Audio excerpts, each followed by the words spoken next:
Have you ever agreed to something you didn't want to do, and then felt resentful later? Have you ever stayed quiet when something bothered you, and then replayed the conversation in your head for hours? Have you ever put everyone else's needs first, telling yourself you're just being responsible, mature, or kind, while quietly feeling invisible? That's not generosity, that's self-abandonment. Self-abandonment is one of the most invisible psychological patterns a person can develop. It doesn't look dramatic, it doesn't look destructive. In fact, it often looks admirable. You're the reliable one, the strong one, the reasonable one, the one who doesn't make a fuss. But beneath that image, something important is happening. You are slowly leaving yourself. Psychologically, self-abandonment begins early. As children, we are wired for attachment. Belonging equals survival. If expressing anger, sadness, fear, or disagreement threatens connection, the nervous system makes a decision. Connection matters more than authenticity, so you adapt. If love came when you were helpful, you became helpful. If peace came when you stayed quiet, you became quiet. If approval came when you achieved, you became an achiever. This adaptation is intelligent. It protects you. But here's the problem. What protects you at 8 years old imprisons you at 48. Self-abandonment happens when you consistently override your own feelings, needs, boundaries, and instincts in order to maintain approval, avoid conflict, or feel safe. You say yes when your body says no. You minimize your feelings to keep the peace. You dismiss your intuition because you don't want to seem difficult. Over time, something subtle begins to form. Disconnection. You don't know what you want anymore. You struggle to identify what you feel. You feel resentment but don't understand why. Resentment is often the emotional signal of self-abandonment. It's the internal voice saying, "You left me again." There's a deep psychological cost to this pattern. When you abandon yourself, your nervous system stays in a mild state of tension. You're constantly scanning for how to be accepted, rather than how to be authentic. This creates anxiety. It creates people-pleasing. It creates emotional exhaustion. And, the tragic irony? The more you abandon yourself to keep relationships, the less connected you actually feel in them.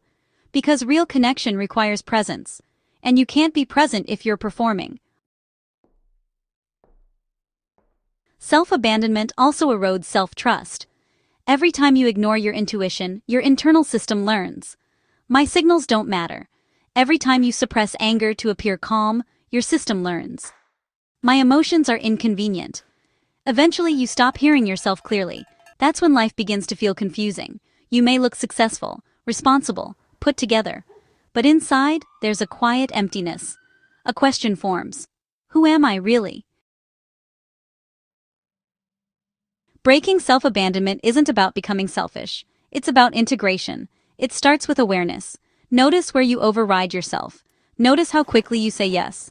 Notice how often you apologize unnecessarily. Notice how frequently you downplay your own discomfort. Then pause. Instead of reacting automatically, ask, what do I actually feel right now? What do I need? What would honesty look like here? At first, this feels uncomfortable, even threatening, because your nervous system equates authenticity with risk. You might feel guilt when you set a boundary. You might feel fear when you speak up. You might feel anxiety when you disappoint someone. That doesn't mean you're doing something wrong. It means you're breaking an old survival pattern. Self-abandonment is, honestly, so deeply tied to identity.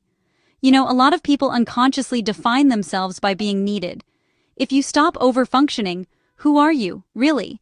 If you stop fixing everyone else's problems, what's left? Well, here's what's left. A person with preferences, a person with limits, a person with desires, a person with a voice. And that person, truly deserves space. One of the most powerful psychological shifts you can make is this. Discomfort does not equal danger. Someone being disappointed in you does not equal rejection. Conflict does not equal abandonment. Saying no does not equal selfishness.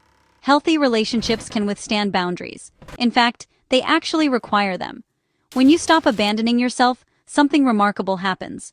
You become clearer, calmer, more grounded. Your yes becomes genuine. Your no becomes respectful. your presence honestly becomes real.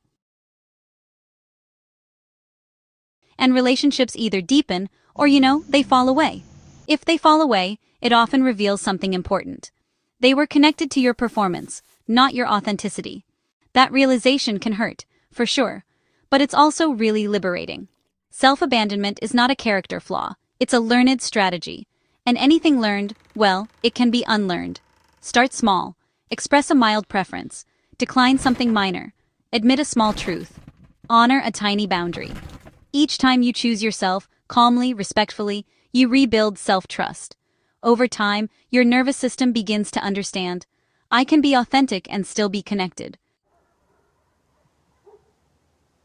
That is psychological freedom. Because honestly, the opposite of self-abandonment isn't aggression. It's self-loyalty. It's staying with yourself in those uncomfortable moments. It's validating your own emotions. It's protecting your energy without hostility. It's honoring your inner voice even when it shakes. You don't have to become louder. You just have to stop leaving. And the moment you stop abandoning yourself, you stop needing everyone else to choose you. Because you already have.